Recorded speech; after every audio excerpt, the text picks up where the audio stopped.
Hey everyone! We've been using the Kahi Wrinkle Bounce Balm stick for a few weeks now, and it's definitely one of those viral products that makes you curious. The glossy packaging and claims of instant firming and moisture make it sound like a miracle balm. But is it?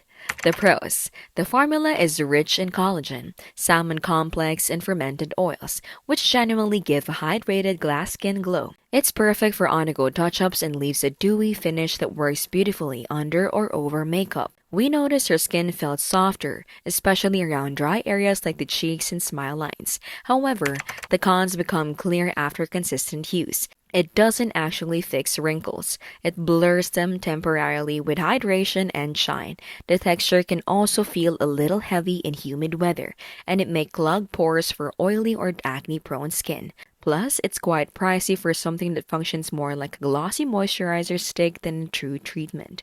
Still, it's a great tool for quick hydration and glow. Think instant glass skin, not long-term repair. It's a skincare accessory, not a miracle wand. This has been how to literally make it smart and simple and scam-free.